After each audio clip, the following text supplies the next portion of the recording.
Hello students, welcome to a lesson through the virtual training center of the Brihan Mumbai Mahanagar Palika. My name is Shraddha teacher, and in this lockdown period, since we are not able to go to school children, we will be doing many lessons here online through the virtual class. So come on, let's proceed to our lesson for today.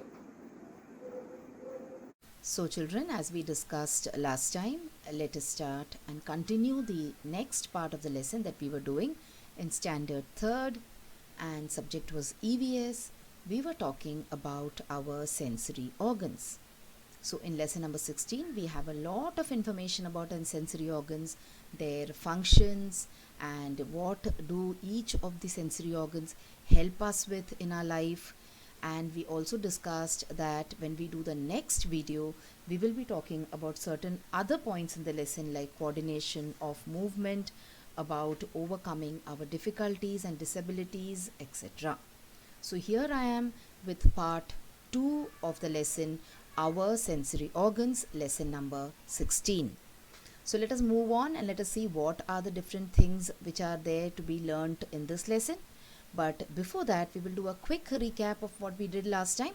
So we learnt the new term sense organs or sensory organs. So what is a sense organ or what is a sensory organ? It is an organ that tells us about our surroundings.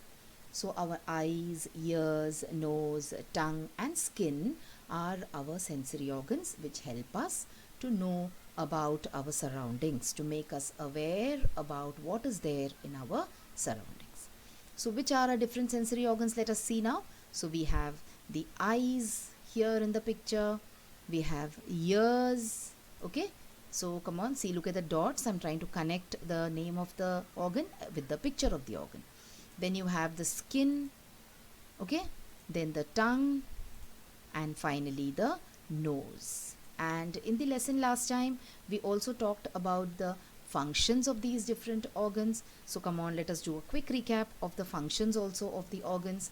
So we saw that we see with our eyes. Okay. And we saw that we hear with our ears. So whatever things we hear, whether it is good sound, whether it is harsh sound, all these sounds are heard because of our ears. Then we saw that we touch and we feel with our skin. Okay, we taste with our tongue, and then we also saw that we smell with our nose. Sometimes we make use of various sense organs or multiple sense organs for the same thing. For example, if we want to know whether a mango is ripe or whether a mango is raw, that is kacha aam or paka hua aam, what do? We can either taste it, or we can smell it, or we can see it. So we can use our nose for smelling the raw mango and finding out whether it is raw or ripe, or we can cut a piece of the mango and taste it, put it in our mouth to know whether it is raw or ripe, or we can also simply look at the mango and say whether it is raw or ripe, because a raw mango is green in color and a ripe mango is yellow in color. So all these things, children, we had learnt last time when we did the lesson number part 1, that is video 1 of the lesson sensory organs. So now in the second part of the lesson, children, we are going to talk about coordination in our movements, and I will try and show you the pictures which are there in our textbook only. So let us talk about coordination. So now what is the meaning of coordination, children? Let us learn using this particular picture. So in this picture here, you can see that a woman is doing something in the kitchen. Okay. So she has got her, she's standing in front of a gas stove which is lit, and there is a pan or a kadai on the gas stove, and she is using various parts of her body in order to do one particular work. Alright, so what is the work that she's doing? She is roasting some peanuts. Alright, so let us see which part of the body is she using. So look at this. She is roasting the peanuts, So for that, she has stood in front of the gas and she is looking at the peanuts. You have to look at the peanuts also, isn't it, to see whether the peanuts are getting roasted or not. So she's looking at the peanuts. Her head is bent forward. She's using both her hands. One hand is holding the pan, the other hand is moving the peanuts around in the pan using a stirrer. So there are various body parts that she is using in order to do one particular task. And this use of various body parts, children, is called as coordination. We use different movements in our body at the same time. That is called as coordination. All these movements should match each other. If they do not match, then what will happen? Something else will happen. Something not so good will happen. So see, which all body parts is this auntie over here using? So her head is bent forward. Okay, why she is bending her head forward? Because she wants to take a good look at the peanuts which are roasting away in the pan. Alright, she is holding tongs with her left hand. So she is using both her hands, I told you. So she is holding the tongs. What are tongs? Now a kadai or a pan, when it is hot, you cannot hold it with your bare hands. Okay, then your skin will get burnt. So she is holding tongs. She is using tongs in her left hand to hold the pan in place. Then she is also stirring the peanuts with her right hand. Alright, so both her hands are in use. And you know, when you stir, you have to continuously keep on moving your hand like this. Okay, otherwise the peanuts will get burnt.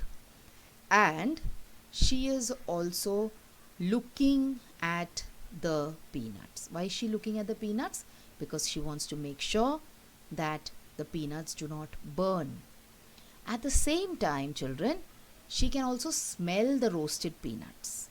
Even if she takes her eyes off the pan for a moment, if suppose someone calls her and she turns her head and she cannot see the pan anymore, but she can always smell the roasted peanuts. So that is how all these parts of our body are working together in coordination, we say. Now suppose she doesn't work in coordination. What will happen if her hands go in one direction, if her head is in the other direction, if she is looking somewhere else? What will happen? The peanuts might get burnt. So we need coordination always for any work if you have to do the work smoothly. If there is no coordination, then what will happen? We might make mistakes. For example, sometimes when you are climbing the staircase, you have to look at the stairs and then you have to place your feet, isn't it? If you do not look at the stairs and if you place your feet, what will happen? You fall sometimes. That is because there is no coordination between your eyes and your legs. So, coordination is required in all our movements in case we want to work smoothly. Let us take this other example of this person on a sewing machine. So he's stitching something. So see which all parts of his body is working in coordination.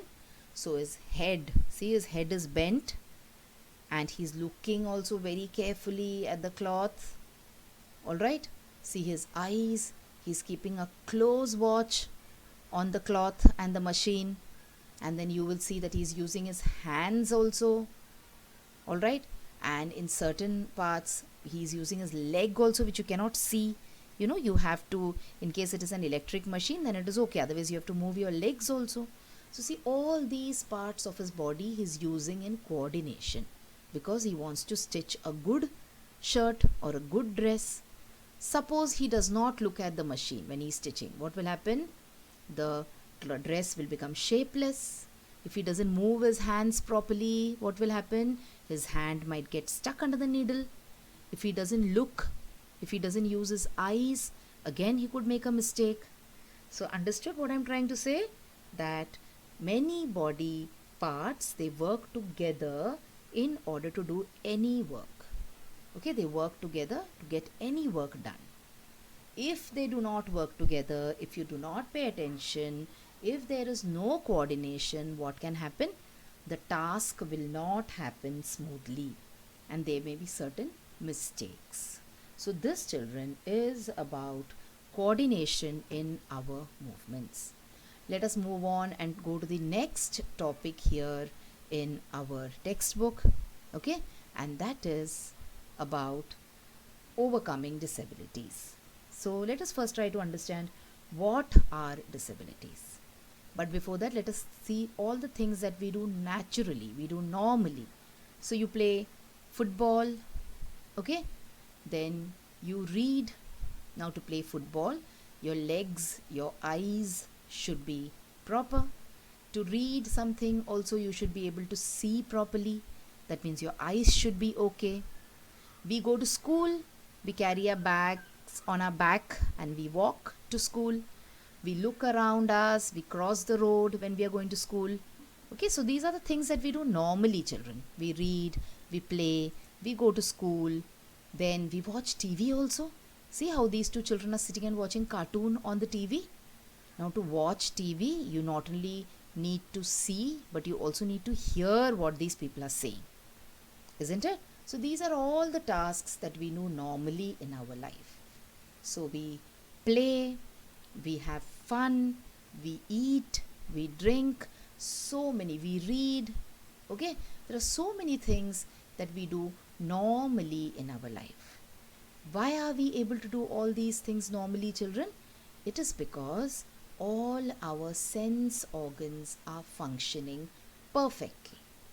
It is because our hands are functioning perfectly, our legs are functioning perfectly, and our entire body is normal.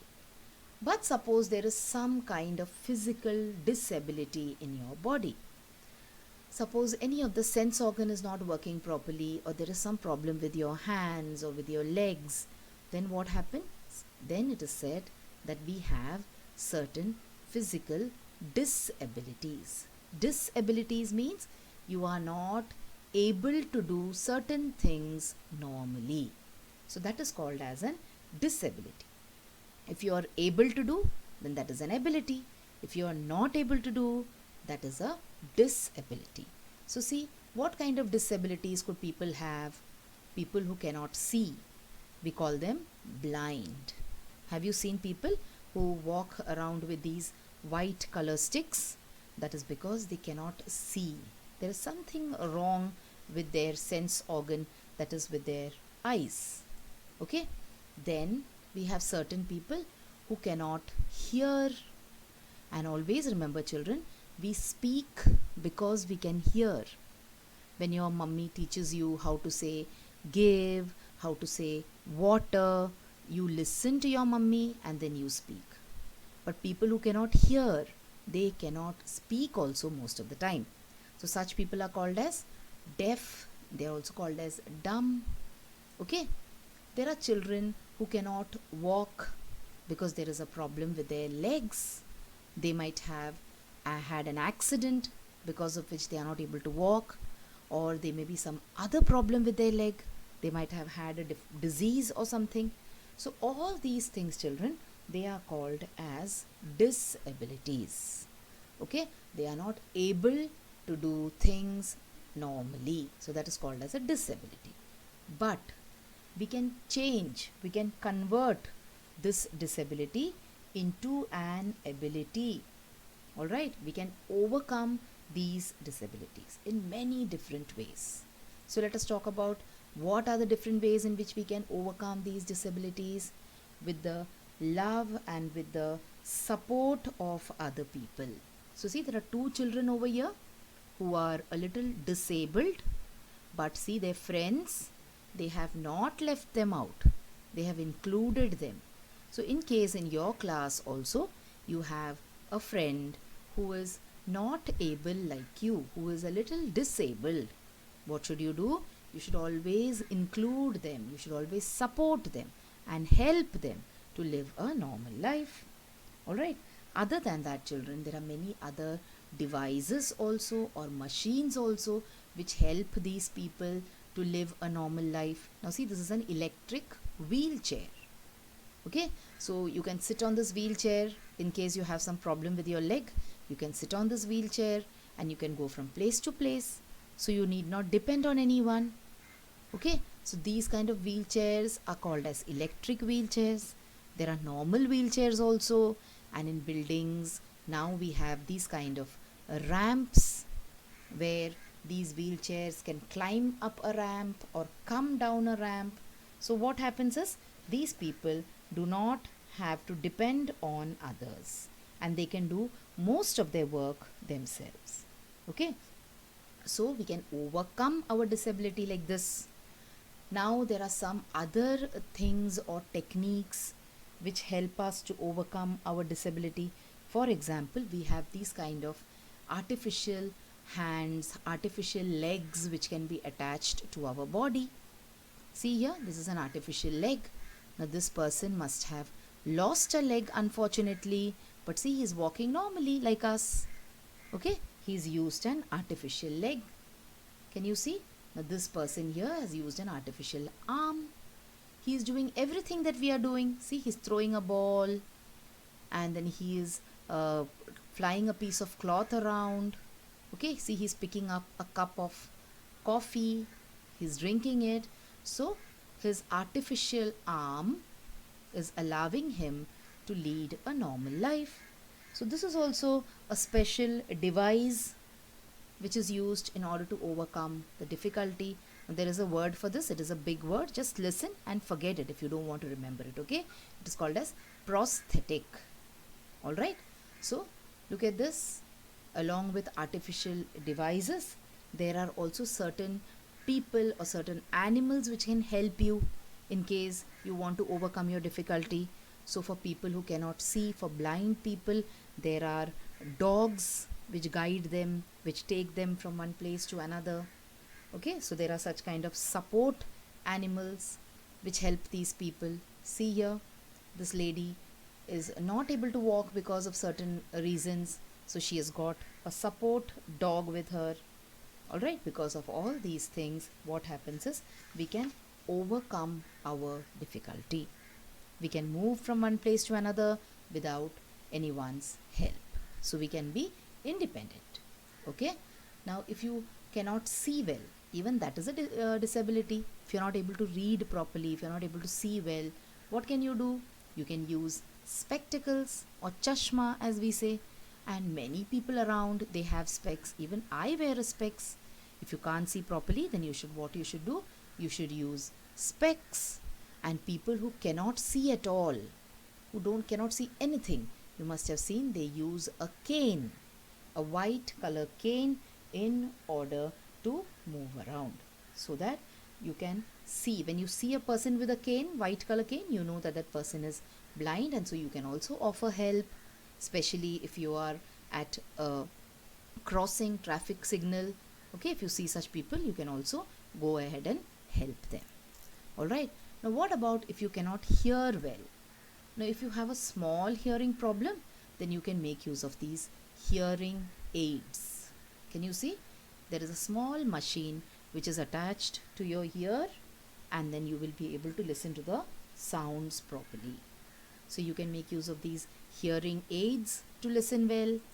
All right, now for people who are deaf and who are dumb, people who cannot speak, who cannot hear, but these people also want to communicate.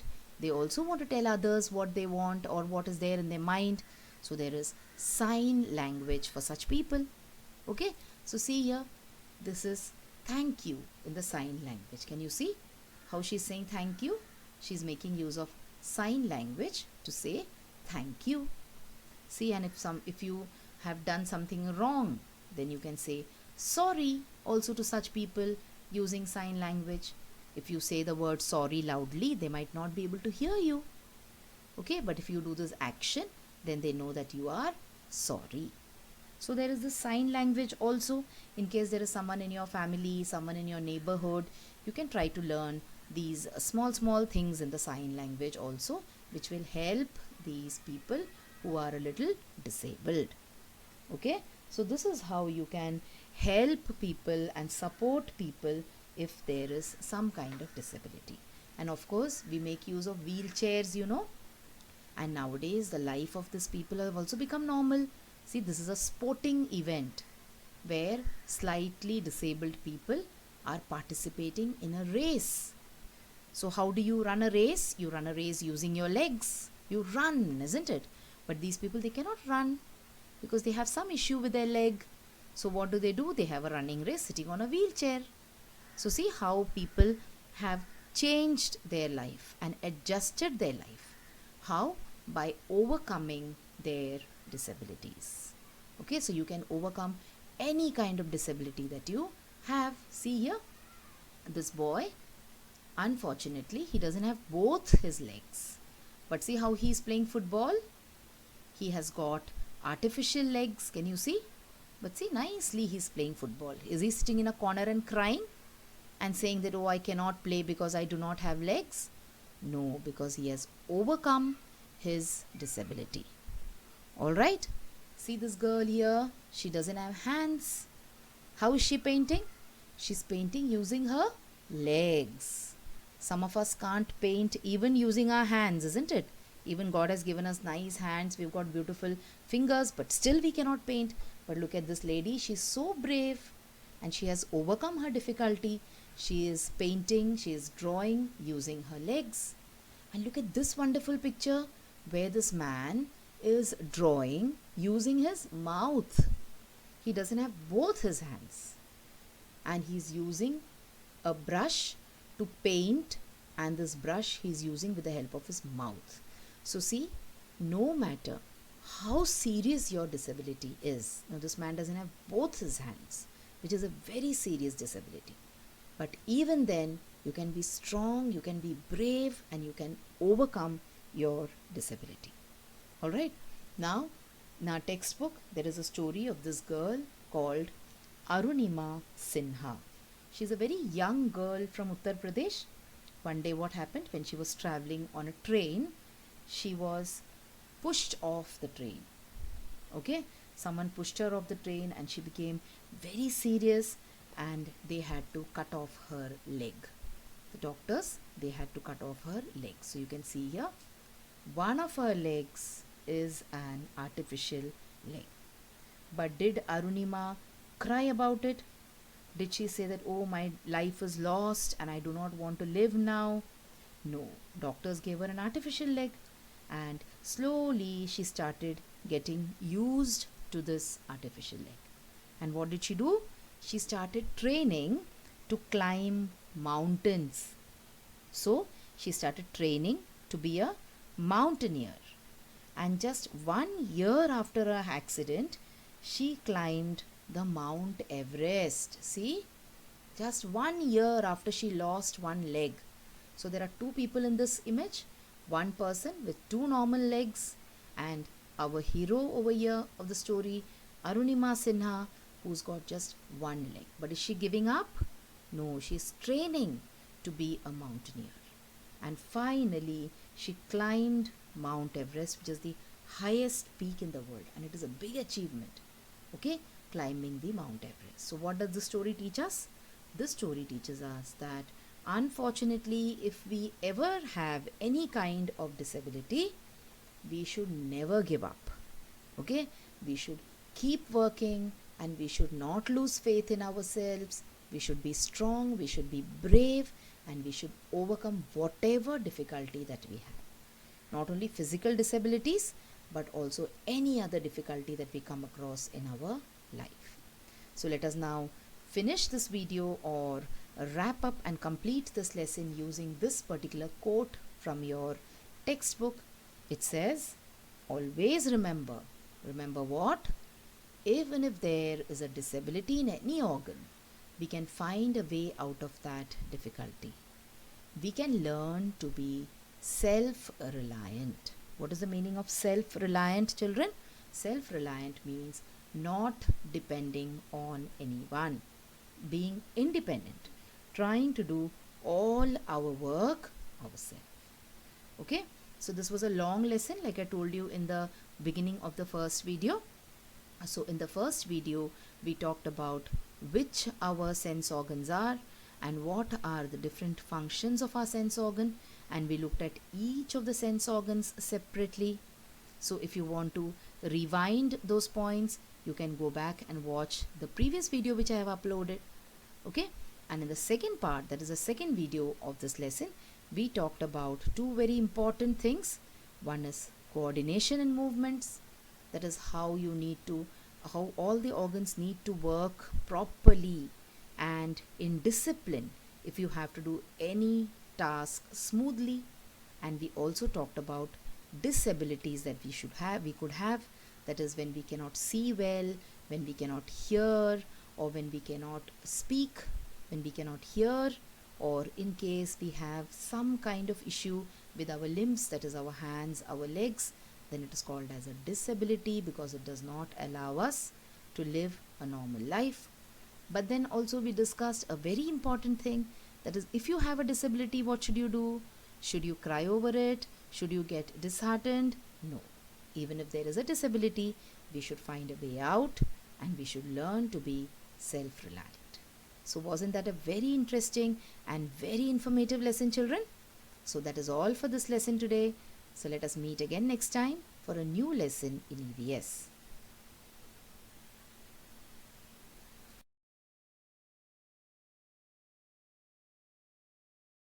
So children, wasn't that a wonderful video, and did you enjoy watching it?